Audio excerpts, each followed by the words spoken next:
Budget कैसा था, क्या बजट आम आदमी के लिए बिल्कुल भी नहीं था, इन सारे पॉइंटर्स के ऊपर पहले ही बहुत डिस्कशन हो चुका है। मैं उस चीज को वापस से डिस्कस करना नहीं चाहता, पर दो इंपॉर्टेंट पॉइंट थे बजट में जो अभी तक नेग्लेक्ट किए गए हैं, जो आपके लिए और हमारे लिए मार्केट के पर्सपेक्टिव से इंपॉर्टेंट है। एक है पॉजिटिव पॉइंट, एक है नेगेटिव पॉइंट, दोनों को डिस्कस करते हैं। आपको काफी हेल्प मिलने वाली है आने वाले समय में। देखिए, ये जो बजट था ना, ये इंफ्रा का बजट था, ये कैपेक्स का बजट था। इससे पहले स्पेशली अगर हम 2009 से लेके 2013 के बजट्स को उठा के देखेंगे ना, वो सारे के सारे कंजम्पशन बेस्ड बजट थे। जब भी हमारे सामने कंजम्पशन बेस्ड बजट आता है, इन्फ्लेशन बहुत ड्रास्टिकली इंक्रीज होता है, करंट अकाउंट डेफिसिट डिक्रीज होता है, मार्केट में काफी ज्यादा दिक्कतें आती है। बिकॉज कंजम्पशन तो हुआ, बात खत्म हुई, उसमें कभी भी हमें एक्स्ट्राऑर्डिनरी इंपैक्ट देखने को नहीं मिलता। और कैपेक्स की बजट की बात करें ना, इसका इंपैक्ट आपको इमीडिएटली नहीं दिखता।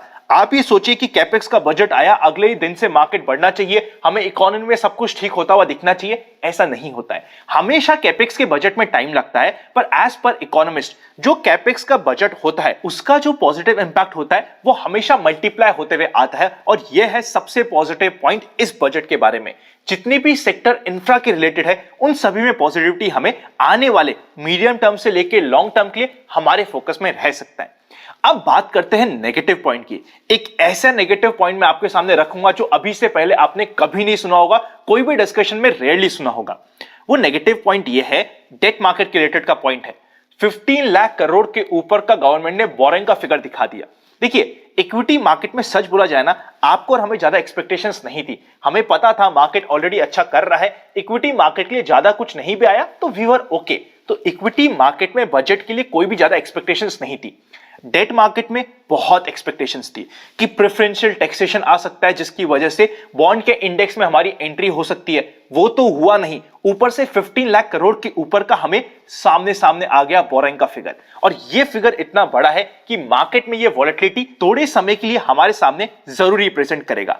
बॉन्ड मार्केट को भी अगर आप क्लोजली स्टडी करते हैं ना, जब से बजट आया है, यील्ड हमेशा इंक्रीज होते जा रही है। और ये हमें शॉर्ट टर्म वॉलेटिलिटी और बहुत ज्यादा फ्लक्चुएशंस दे सकता है छोटे पीरियड में। वॉलेटिलिटी का मतलब ये नहीं कि मार्केट हमेशा टूटेगा ही सही जैसे आज टूटा, नहीं, मैं ऐसा बिल्कुल नहीं कहना चाहता। पर हां, टूटेगा भी बहुत फास्ट, बढ़ेगा भी बहुत फास्ट। थोड़ा कंफ्यूजन हमारे दिमाग में हमेशा क्रिएट करेगा, इस चीज को ध्यान रखिएगा। इसको सबसाइड होने में एटलीस्ट कुछ समय, फ्यू वीक से लेके फ्यू मंथ्स लग सकते हैं, जिसके लिए आपको हमेशा बैक ऑफ द माइंड थोड़ी सी क्वांटिटीज को कंट्रोल करना है। इस चीज को याद रखना इंपॉर्टेंट हो जाता है। आई होप एक है बहुत ही पॉजिटिव पॉइंट मीडियम टर्म से लॉन्ग टर्म पर्सपेक्टिव के लिए, 3 साल से लेके 5 साल के पर्सपेक्टिव के लिए। एक है शॉर्ट टर्म पॉइंट जो आपको इमीडिएटली इंपैक्ट दे सकता है नेगेटिव साइड में। दोनों चीज आप ढंग से समझ पाए होंगे। इसी के साथ शुरू करते हैं आज का पहला पार्ट, जिसका नाम है मार्केट टुडे। आज का दिन फ्री फॉल वाला दिन था। मार्केट ने अपने 50 डे मूविंग एवरेज की भी सस्टेन नहीं किया, साथ ही साथ बजट वाले दिन का जो लो था ऑलमोस्ट 17,440 के आसपास का, उससे भी सस्टेन नहीं किया। पूरे दिन मार्केट गिरता रहा। सेंसेक्स गिरा 1.75%, 1000 पॉइंट से ऊपर का फॉल था। निफ्टी 1.73%, बैंक निफ्टी 2% के आसपास का हमें फॉल मिला। उसी के साथ साथ मिड कैप इंडेक्स 1.03% नेगेटिव रहा। एडवांस लाइन रेशियो पर नजर डाले तो 600 के आसपास शेयर एडवांस हुए, जिसके अगेंस्ट में 1300 से ऊपर शेयर डिक्लाइन हुए। आज का दिन ऑल्दो वॉल्यूम डिस्ट्रीब्यूशन डे नहीं था, बिकॉज आज के volume as compare to yesterday कम थे। अगर आप इंडेक्स की बात करें तो पीएसयू बैंक, एनर्जी, पीएससी और कमोडिटी ग्रीन रहे और अच्छा परफॉर्म करे। इवन मेटल्स भी ठीक था। उसी के अगेंस्ट में oil and gas, financial services के बहुत सारे part including private bank, consumer durable, FMCG और हेल्थ केयर और इंडिया मैन्युफैक्चरिंग कंप्लीटली आज प्रेशर में थे। विक्स 21 के पास वापस से जाने के लिए रेडी है। आज के दिन बहुत अच्छा हाइक हमें देखने को मिला।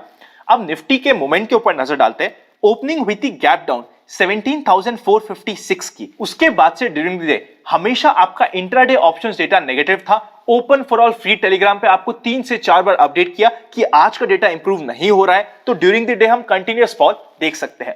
अगर अभी तक आप open for all free Telegram का पार्ट नहीं बने, आपको प्रोसेस पता है। टेलीग्राम पे जाना है, इन्वेस्ट आज पर कल सर्च करना है। ओरिजिनल चैनल पे आपको 2,15,000 से ज्यादा फॉलोअर्स मिल जाएंगे। उसको जाके जल्दी से उसका पार्ट बन जाना है। डिस्क्रिप्शन में आपको लिंक भी मिल जाएगा। फ्रॉड चैनल से बच के रहिएगा।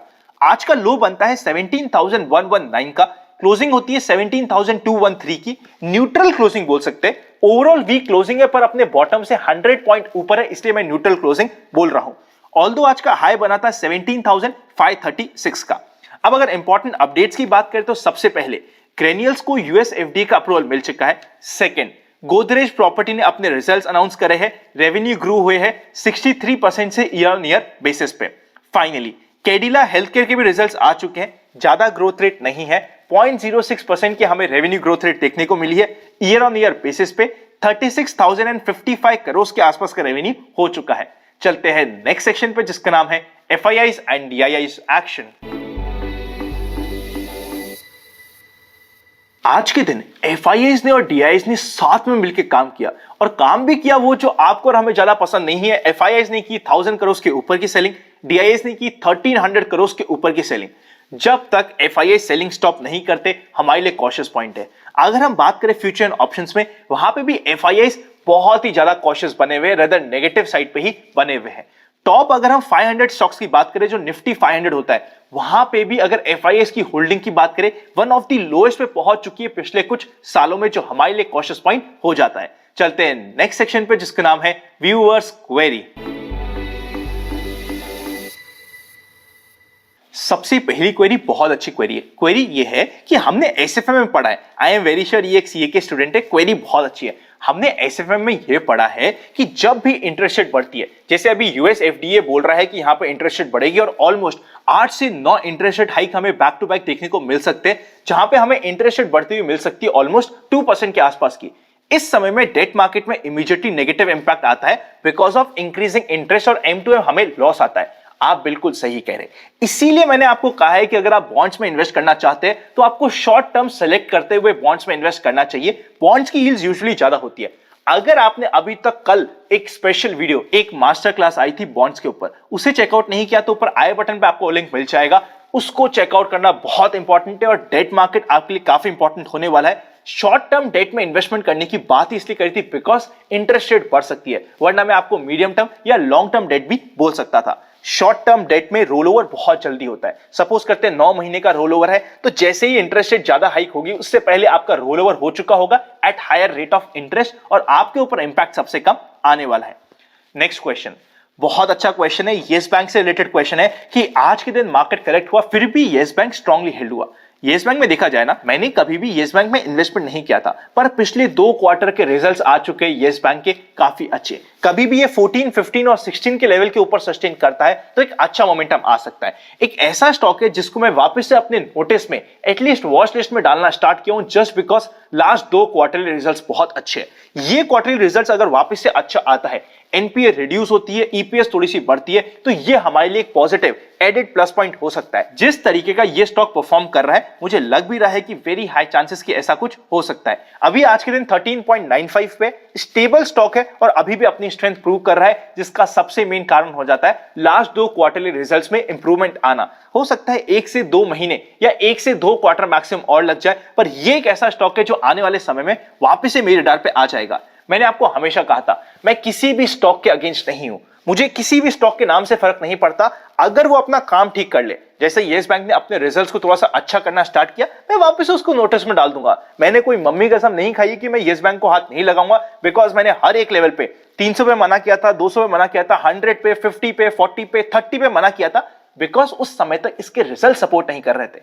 अब सपोर्ट मिलना स्टार्ट हो रहा है तो मैं वापस से अपनी वॉच लिस्ट में इसको डाल लूंगा। चलते हैं नेक्स्ट सेक्शन पे जिसका नाम है स्टॉक्स इन फोकस। सबसे पहला स्टॉक इन फोकस है पॉलीप्लेक्स। अगर मार्केट में कभी भी हमें डिप मिलता है, आप टिकटेव ऐप पे चेकआउट कर सकते हैं, स्पेशली 1850 या 1800 तक मिलता है तो इस स्टॉक का एक इंपॉर्टेंट सपोर्ट जोन होने वाला है। साथ ही साथ अगर मोमेंटम की भी बात करें, इमीडिएटली अगर 1930 के लेवल को क्रॉस करता है तो हमें मोमेंटम मिल सकता है। मैं आज के दिन ज्यादा सपोर्ट पे बाय करने की कोशिश कर रहा हूं। नेक्स्ट इंपॉर्टेंट स्टॉक हो जाता है गोदरेज प्रॉपर्टीज। अगर ये कभी भी 1570 के लेवल क्रॉस करता है तो 1590 से लेके 1610 तक पहुंच सकता है। सपोर्ट की बात करें तो हमारे लिए इंपॉर्टेंट सपोर्ट होने वाला है 1530 के आसपास का, जो आज के दिन का लो भी हो जाता है। चलते हैं नेक्स्ट सेक्शन पे जिसका नाम है जनरल मार्केट ट्रेंड।